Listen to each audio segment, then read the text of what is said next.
الحمد لله وحده والصلاة والسلام على من لا نبي بعد أما بعد.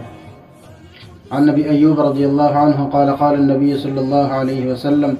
من صام رمضان ثم أتبعه بست من شوال فذلك صيام الدهر. میرے محترم بھائیو اور دوستو، رمضان المبارک کے بعد یہ شوال کا مہینہ، شوال کے مہینے کی بہت سارے فضائل علماء نے لکھے، جس میں سے ایک مین اور بڑی فضیلت جیسے اس حدیث کی روشنی میں پتہ چل گیا ہوگا، وہ شوال کے روزوں کے متعلق ہیں۔ شوال کے 6 روزے نفل روزے ہیں اور اس کا ثواب اور فضیلت اتنا زیادہ ہے کہ رسول اللہ صلی اللہ علیہ وسلم کی حدیث ہے۔ حضرت ابو ایوب انصاری رضی اللہ عنہ فرماتے ہیں کہ اللہ کے نبی صلی اللہ علیہ وسلم نے فرمایا کہ جو شخص رمضان کے مہینے کے روزے رکھے اور اس کے بعد اس شوال کے مہینے کے 6 روزے رکھے تو یہ ایسا ہے گویا اس نے پوری زندگی روزے رکھی۔ پوری زندگی کس طرح؟ ایک حدیث میں رسول اللہ صلی اللہ علیہ وسلم نے اس کو سال کے ساتھ برابر قرار دیا کہ گویا اس نے سال کے روزے رکھے۔ اس کی وجہ علماء نے یہ لکھی ہے کہ سورہ انعام میں اللہ رب العزت ایک جگہ فرماتے ہیں من جاء بالحسنۃ فلہ عشر امثالھا، جو شخص ایک نیکی لاتا ہے تو اللہ تعالیٰ اس کے بدلے میں 10 نیکیوں کا اجر اس کو دیتے ہیں، بدلہ اس کو 10 نیکیوں کا دیتے ہیں۔ اب 10 جب رمضان میں آدمی 30 روزے رکھتا ہے تو 30 کو 10 سے ضرب دے دو تو تقریباً 10 مہینے، اور پھر جب یہ 6 دن کے آدمی بھی روزے رکھ لیتا ہے تو ہر روزہ 10 کے برابر، تو 6 روزے کو یا 2 مہینے کے برابر،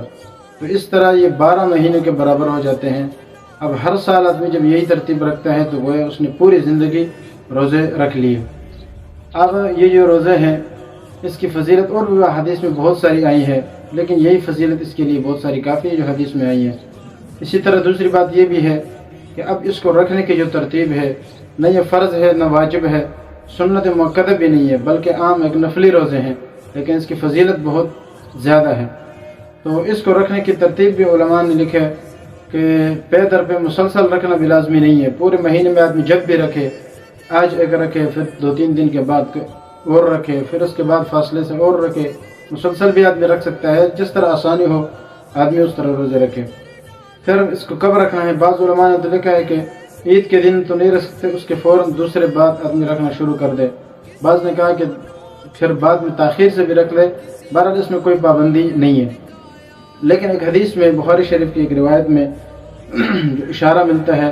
وہی سب سے بہتر ہے، اور وہ یہ ہے کہ جیسے کہ حضرت عبداللہ بن عامر رضی اللہ تعالیٰ عنہ فرماتے ہیں کہ رسول اللہ صلی اللہ علیہ وسلم نے فرمایا ان احب الصیام الی اللہ صوم داؤد، کہ سب سے بہترین روزے اللہ تعالیٰ کو جو پسند ہے وہ داؤد علیہ السلام کے روزے ہیں، اور وہ اس طرح کہ کان یصوم یوما ویفطر یوما، آپ ایک دن روزہ رکھتے ایک دن افطار کرتے، ایک دن روزہ ایک دن افطار۔ اب اس ترتیب سے جب آدمی روزے رکھتا ہے تو فرمایا کہ اللہ تعالیٰ کو سب سے زیادہ پسند یہ روزے ہیں۔ اس کی وجہ بھی علماء نے یہ لکھی ہے کہ اب ایک آدمی جب مسلسل روزے رکھتا ہے تو اس کی ایک عادت بن جاتی ہے، جبکہ روزہ نام ہے نفس کو کنٹرول کرنے کا اور تقوی اختیار کرنے کا، اور اس میں جو طریقہ داؤد علیہ السلام نے اختیار کیا ہے وہ بڑا عجیب ہے۔ وہ اس طرح کہ ایک آدمی جب روزے رکھتا ہے، ایک دن رکھتا ہے، 2 دن مسلسل آدمی جب رکھتا ہے تو وہ اس کی روٹین بن جاتی ہے، پھر اس کے لیے رکھنا یہ ایک عادت کے طور پر ہوتا ہے اور مشکل نہیں ہوتی۔